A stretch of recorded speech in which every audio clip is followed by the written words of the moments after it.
So ఇప్పటికైనా alert అవ్వండి, తక్కువ రేట్లో వస్తున్నాయి కదా అని చెప్పేసి ఢిల్లీ నుంచి హర్యానా నుంచి చాలామంది కార్లు తీసుకొస్తూ ఉన్నారు. తక్కువ రేట్లో వస్తున్నాయి, ఢిల్లీలో అక్కడ ఉన్నటువంటి రూల్స్ కారణంగా త్వరగా అమ్మేస్తున్నారు.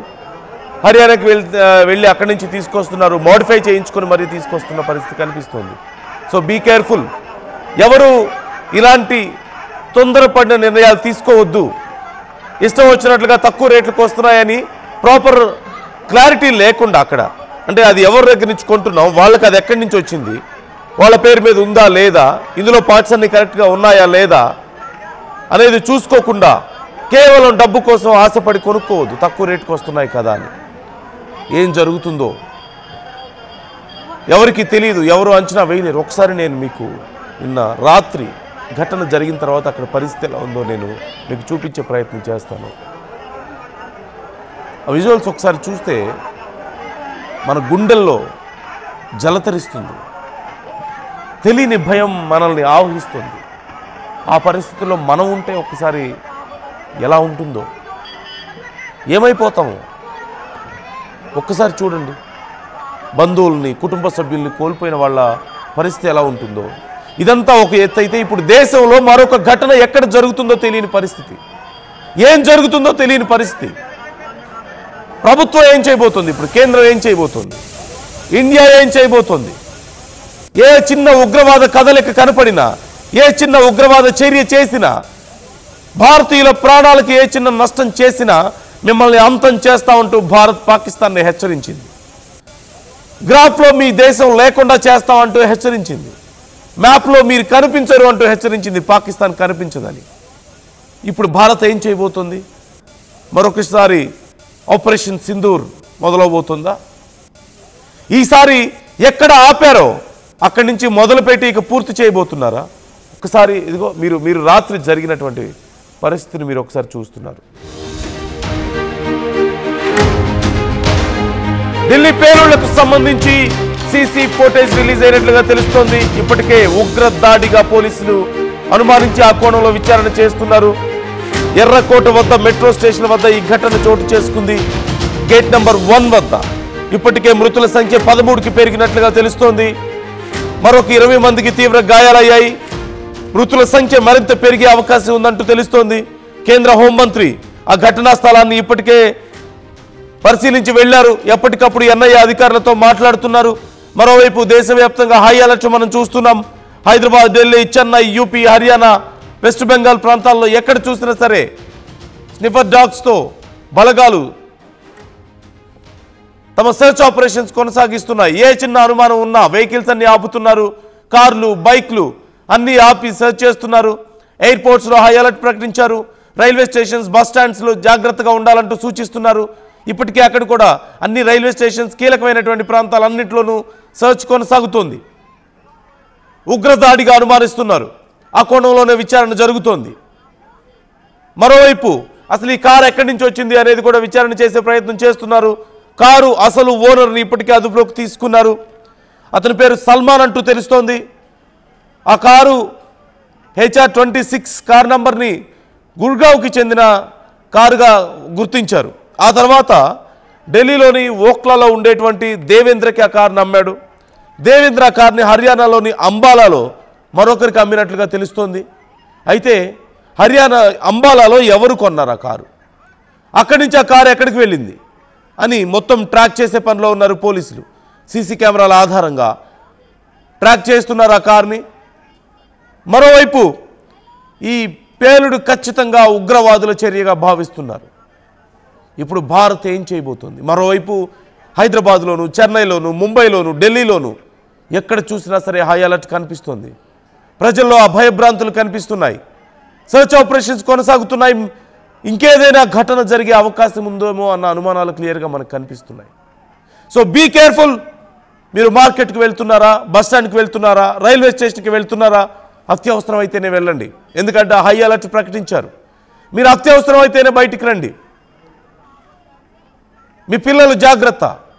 ఒకవేళ మీకేమైనా అనుమానపు కదలికలు కనపడితే, ఏ వ్యక్తి అయినా సరే, ఏ కదలికలైనా సరే అనుమానంగా ఉన్నాయా, వెంటనే పోలీసులకు సమాచారం ఇవ్వండి. దానికి సంబంధించిన డీటెయిల్స్ ఇవ్వండి. ఎందుకంటే ఏ చిన్న నిర్లక్ష్యం చేసినా, ఏ చిన్న అజాగ్రత్తగా ఉన్నా సరే ఎంత భారీ నష్టం జరుగుతుందో రాత్రి మీరు చూశారు. కేవలం ఈ ఎఫెక్ట్ ఢిల్లీలో కాదు, మొత్తం భారతదేశమే వణికిపోయింది ఒక్కసారిగా.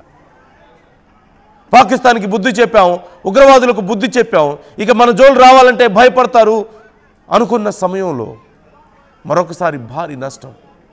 13 మంది ప్రాణాలు కోల్పోయారు. ఇప్పటికీ 20 మందికి పైగా తీవ్ర గాయాలతో హాస్పిటల్లో చికిత్స పొందుతున్నారు, అల్లాడిపోతున్నారు. వాళ్ళ హాహాకారాలతో హాస్పిటల్ అంతా మార్మోగిపోతుంది. ప్రాణాలు కోల్పోయినటువంటి వారి కుటుంబ సభ్యులు, వారి బంధువుల రోదనలతో ఆ ప్రాంతం అంతా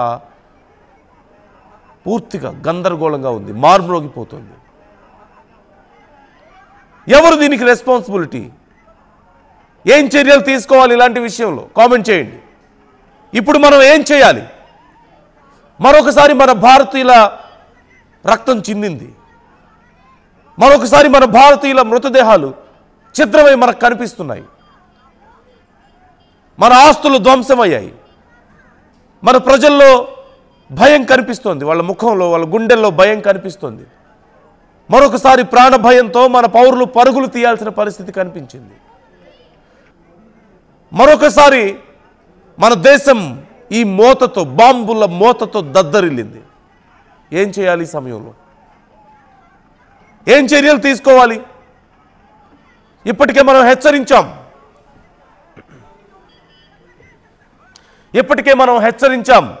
ఏ చిన్న తేడా వచ్చినా, ఏ చిన్న నష్టం జరిగినా, భారతీయుడికి ఏ చిన్న గాయం తగిలినా సరే మీ సంగతి తేలుస్తామంటూ మనం హెచ్చరించాం. So do you think operation Sindoor మరొకసారి మొదలు పెట్టాల్సిన సమయం కాదు, పూర్తి చేయాల్సిన సమయం వచ్చిందా? గతంలో ఎక్కడ ఆపామో అక్కడి నుంచి మొదలుపెట్టి ఈసారి పూర్తి చేయాల్సిన అవసరం వచ్చిందా? మనం ఈసారి ఖచ్చితంగా మాట నిలబెట్టుకోవాల్సిన సమయం వచ్చిందా? మరొకసారి మన భారతీయ ప్రాణాలకు సమాధానం చెప్పాల్సిన అవసరం వచ్చిందా? మరొకసారి ఏ చిన్న రిస్క్ తీసుకోవాల్సినటువంటి సందర్భం లేదా? ఇక రిస్క్ తీసుకునే అవకాశం లేదు, సెకండ్ థాట్ లేదా?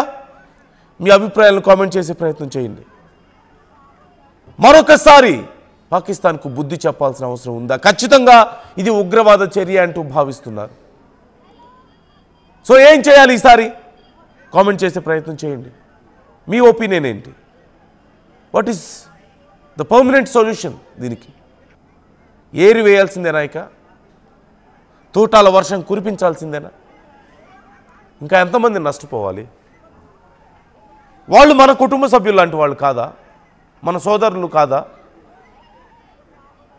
వాళ్ళ నష్టానికి మనం బాధ్యత తీసుకోవాల్సిన అవసరం లేదా? మనం సమాధానం చెప్పాల్సిన అవసరం లేదా? మన సోదరులని, మన కుటుంబ సభ్యుల్ని, మన బంధువుల్ని ఇలా ఛిద్రం చేస్తున్న వాళ్ళని మనం వదిలేయాలా? కామెంట్ చేయండి.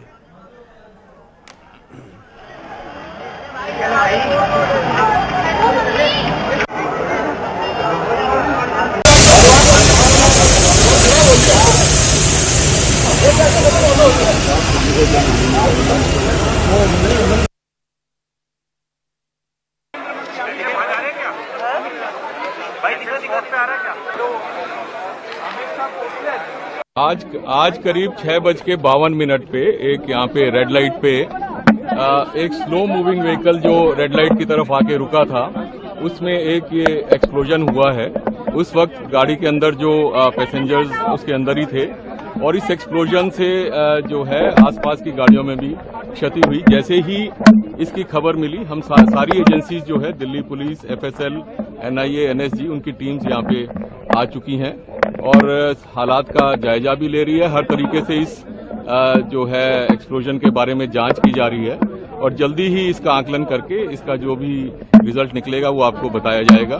इस इंसिडेंट में कुछ लोग को इंजरीज भी आई हैं और कुछ लोगों की डेथ भी हुई है, तो वो अभी हालात का जायजा लिया जा रहा है और एग्जैक्ट फिगर्स जो हैं आपको कुछ ही देर में बता दी जाएंगी।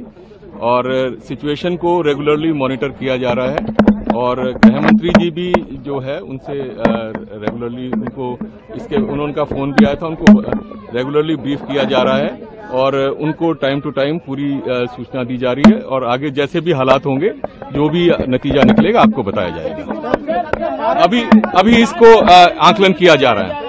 आज करीब 6:52 पे एक यहाँ पे रेड लाइट पे एक स्लो मूविंग व्हीकल जो रेड लाइट की तरफ आके रुका था, उसमें एक ये एक्सप्लोजन हुआ है। उस वक्त गाड़ी के अंदर जो पैसेंजर्स उसके अंदर ही थे और इस एक्सप्लोजन से जो है आसपास की गाड़ियों में भी क्षति हुई। जैसे ही इसकी खबर मिली हम सारी एजेंसीज जो है Delhi police, FSL, NIA, NSG उनकी टीम्स यहाँ पे आ चुकी हैं और हालात का అక్కడ ఉన్నటువంటి పరిస్థితికి సంబంధించి అధికారులు ఎప్పటికప్పుడు సమీక్షించే ప్రయత్నం చేస్తున్నారు. కేంద్ర హోంమంత్రి కూడా దీనికి సంబంధించి ఎప్పటికప్పుడు అప్డేట్స్ తెలుసుకుంటున్నారు. అసలైన తొలి వెలుగు. ఫాలో వాట్సాప్ @తొలి వెలుగు అఫీషియల్.